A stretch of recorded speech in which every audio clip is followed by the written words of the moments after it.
So this is lecture number 4th of rotational motion and इस part में इस lecture में हम कुछ क्वेश्चंस करेंगे और फिर हम कुछ कॉन्सेप्ट भी सीखेंगे। सबसे पहला क्वेश्चन देखिए, इसमें आपको बोला है कि आपके पास एक सिस्टम है, इस सिस्टम में डिस्क है, इसका मास और आपको रेडियस गिवन है और ये जो डिस्क है इससे एक रॉड कनेक्टेड है, रॉड का मास और लेंथ गिवन है और यहां पे आपको एक्सिस ऑफ रोटेशन के इस एक्सिस ऑफ रोटेशन के अबाउट आपको मोमेंट ऑफ इनर्शिया निकालना है। तो आप इस क्वेश्चन को करने का एक तरीका यूज करेंगे, वो क्या है कि जो भी आपको सिस्टम गिवन है डिस्क और रॉड का, आप उसको सेपरेटली इस एक्सिस ऑफ रोटेशन के अबाउट मोमेंट ऑफ इनर्शिया लिखिए। जैसे अगर हम बात करते हैं टोटल मोमेंट ऑफ इनर्शिया, वो रॉड के कारण भी होगा और डिस्क के कारण। रॉड के कारण अगर हम बात करते हैं तो देखिए रॉड के एक एंड से एक्सिस ऑफ रोटेशन पास कर रहा है, तब हम मोमेंट ऑफ इनर्शिया लिखते हैं ml²/3। डन। अच्छा, डिस्क से देखिए, डिस्क से इस एक्सिस ऑफ रोटेशन का कितना डिस्टेंस है? अच्छा, ये जो एक्सिस ऑफ रोटेशन है ये डिस्क का डायमीटर से पास कर रहा है और अगर डायमीटर से पास कर रहा है तो वो मोमेंट ऑफ इनर्शिया होता है mr²/4। पर निकालना है इस एक्सिस के अबाउट, तो ये जो एक्सिस है और डिस्क का जो डायमीटर के एक्सिस के अबाउट जो मोमेंट ऑफ इनर्शिया है, ये दोनों एक्सिस आपस में पैरेलल है, तो यहां पे हम पैरेलल एक्सिस थ्योरम लगाएंगे ICUM + MD²। ICUM हमको पता है डिस्क के डायमीटर से ml²/4 और लेंथ कितना है, टोटल लेंथ है ml², तो यहां से आंसर आ जाएगा। नेक्स्ट क्वेश्चन देखिए, इसमें आपको बोला है कि 4 रॉड मिल करके एक फ्रेम बना रहा है और एक्सिस ऑफ रोटेशन जो पास कर रहा है वो सेंटर से पास कर रहा है और जो प्लेन है उसके परपेंडिकुलर पास कर रहा है और रॉड का लेंथ और मास m है। तो आपसे पूछा है इस एक्सिस के अबाउट मोमेंट ऑफ इनर्शिया बताइए। तो क्या करेंगे, आप एक रॉड को पकड़िए, मान लेते हैं इस रॉड को पकड़िए। इस रॉड का आपको पता है इस एक्सिस के अबाउट परपेंडिकुलर सेंटर से पास और मिडल से पास करने वाला जो एक्सिस होगा उसके about moment of inertia ml²/3 लिखते हैं, ml²/12 लिखते हैं। और इस एक्सिस के अबाउट पूछा है तो दोनों एक्सिस आपस में पैरेलल है। ये डिस्टेंस अगर टोटल डिस्टेंस l है तो ये डिस्टेंस l/2 होगा, आधा डिस्टेंस, तो यहां से l/2। तो इस रॉड का इस एक्सिस के अबाउट मोमेंट ऑफ इनर्शिया कितना होगा, ml²/ICUM + MD², ml²/12 + m और लेंथ का स्क्वायर। ठीक है, और सिमिलरली सभी रॉड के लिए सेम होगा क्योंकि सभी रॉड का ये जो एक्सिस ऑफ रोटेशन है वो उससे परपेंडिकुलर है, तो सभी रॉड के सेंटर वाला हम यूज करेंगे और पैरेलल एक्सिस थ्योरम लगाएंगे, तो सभी रॉड के लिए हम 4 से मल्टीप्लाई कर देंगे। तो रॉड के लिए जो रिजल्ट हमें याद होना चाहिए वो क्या है कि अगर रॉड के सेंटर से पास कर रहा है तो ml²/12, एक एंड से पास कर रहा है ml²/3। अगर रॉड कुछ ऐसे रखा हुआ है एंगल थीटा पर एक्सिस ऑफ रोटेशन से, तब हम लिखते हैं ml²/3 sin² थीटा।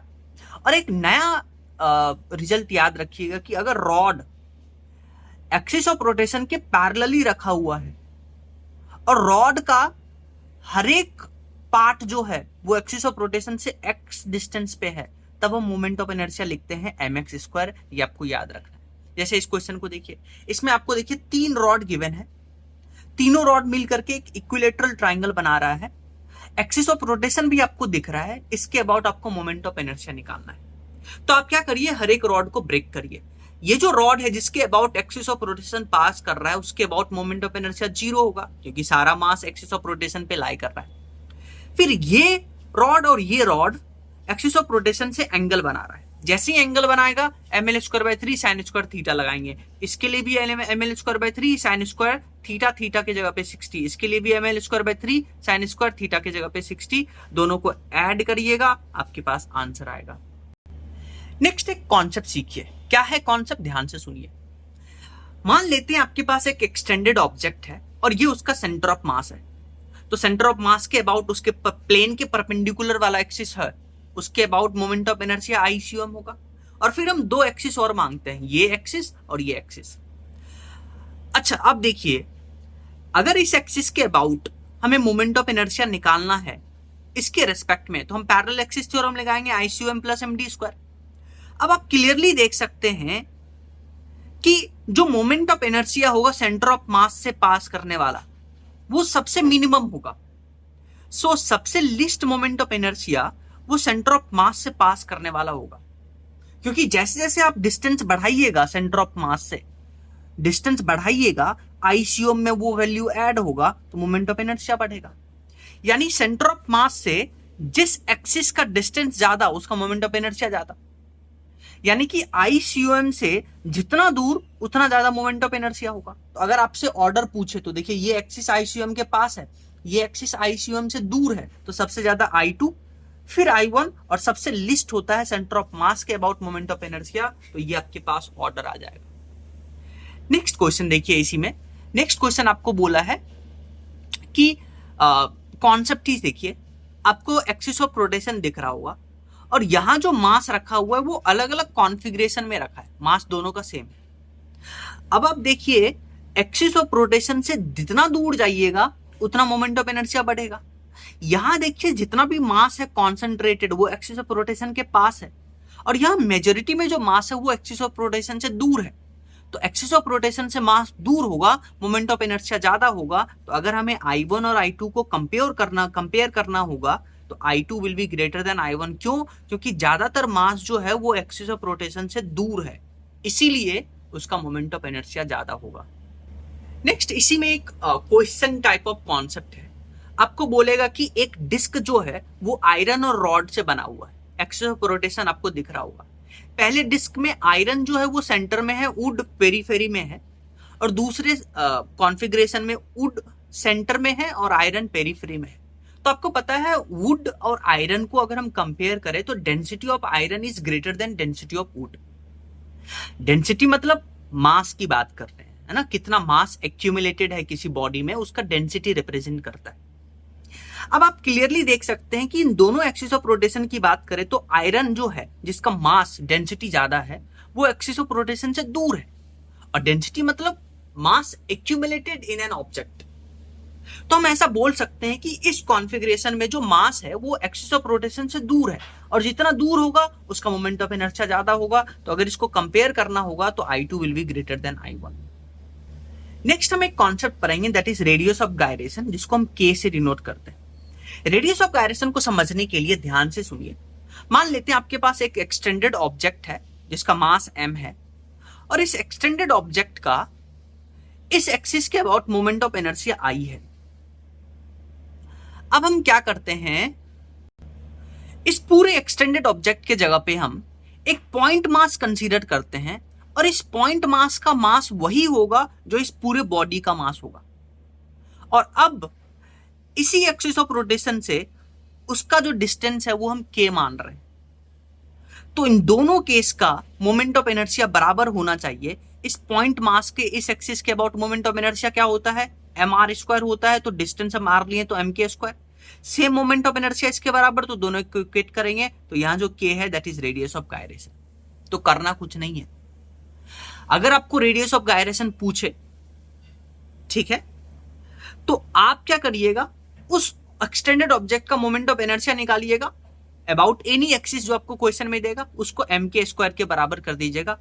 ध्यान रखिएगा यहां जो मास लेंगे हम टोटल मास लेंगे, पूरे सिस्टम का मास। अच्छा, इसको भी समझने के लिए एक एग्जांपल देखिए। मान लेते हैं आपको बोला है कि एक डिस्क है जिसका मास है कैपिटल M। इस डिस्क पे हम क्या करते हैं, 4 पार्टिकल को ऐसे प्लेस करते हैं, चारों पार्टिकल का जो मास है वो mm है, जो कि डिस्क के बराबर है। तो आपसे पूछा है रेडियस ऑफ गायरेशन बताइए। रेडियस ऑफ गायरेशन बताने के लिए हम क्या करेंगे, इस पूरे सिस्टम का मोमेंट ऑफ इनर्शिया निकालेंगे विथ जो पार्टिकल रखा हुआ है चारों, और उसको हम m टोटल यानी कि टोटल सिस्टम का मास इंटू K² के बराबर कर देंगे। अच्छा, टोटल मास यहां क्या लेंगे, डिस्क का मास m, चारों पार्टिकल का मास 4m यानी कि 5m लेंगे, ठीक है, 5m लेंगे इंटू K²। अच्छा, सिस्टम का मोमेंट ऑफ इनर्शिया कैसे निकालेंगे, डिस्क के सेंटर से और परपेंडिकुलर प्लेन के परपेंडिकुलर पास कर रहा है, तो mr²/2। 4 पार्टिकल सभी का डिस्टेंस r इस एक्सिस से, तो 4 इंटू mr²। दोनों को ऐड करेंगे, mk² के बराबर करेंगे, m के जगह पे टोटल मास, तो आपके पास आंसर आएगा। नेक्स्ट एक कॉन्सेप्ट सीखिए। अगर आपको एक सॉलिड सिलेंडर दे और सॉलिड सिलेंडर का जो ज्योमेट्रिकल एक्सिस है, यानी कि रेडियस के परपेंडिकुलर वाला एक्सिस और लेंथ के पैरेलल वाला एक्सिस, उसके अबाउट आप मोमेंट ऑफ इनर्शिया लिखते हैं mr²/2, क्योंकि इसको आप डिस्क बनाते हैं फिर mr²/2 लिखते हैं। लेकिन क्या हो कि अब जो एक्सिस ऑफ रोटेशन है वो सॉलिड सिलेंडर के, देखिए, लेंथ के परपेंडिकुलर है और रेडियस के पैरेलल है। इस केस में आपको रिजल्ट याद रखना पड़ेगा, और याद रखने का एक सिंपल सा तरीका है। तो सॉलिड सिलेंडर में एक्सिस कहां से पास कर रहा है? Perpendicular to its length and passes through the centre.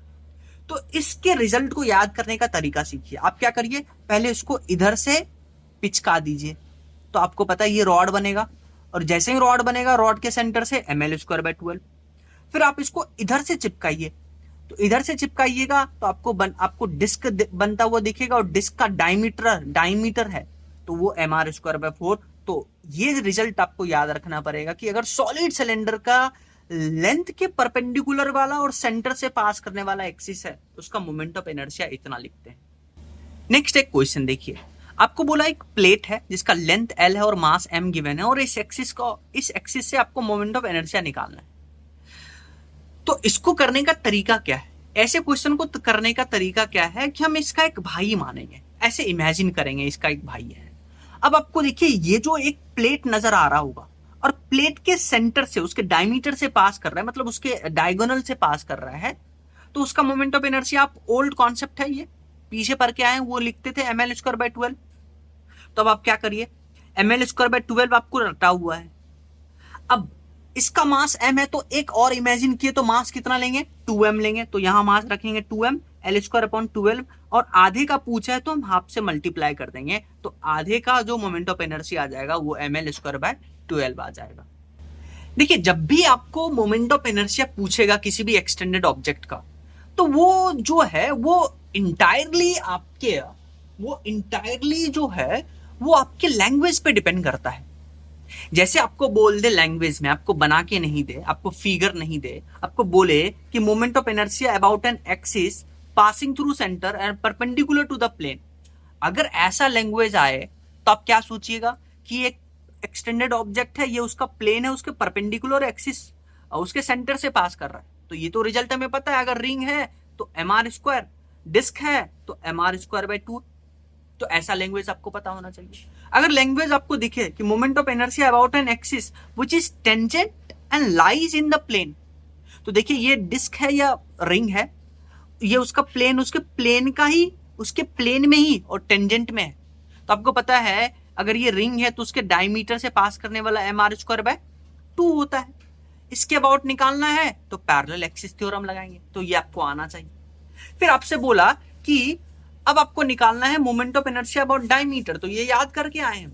अगर डिस्क है तो mr²/4, रिंग है तो mr²/2 है। तो ऐसे लैंग्वेज देखने को मिलेगा। लेकिन अगर बोले moment of inertia about an axis which is tangent and perpendicular to the plane, तो अब देखिए ये मान लेते हैं रिंग है, तो ये उसके सेंटर से उसके प्लेन के परपेंडिकुलर पास करने वाला एक्सिस है, और ये जो एक्सिस है जिसके अबाउट पूछा है वो उसके प्लेन के परपेंडिकुलर है पर टेंजेंट से पास कर रहा है। तो यहां पे पैरेलल एक्सिस थ्योरम लगाएंगे, क्योंकि इस एक्सिस के अबाउट हमें पता है मोमेंट ऑफ इनर्शिया, mr² लगा करके पैरेलल एक्सिस थ्योरम लगा करके आंसर आएगा।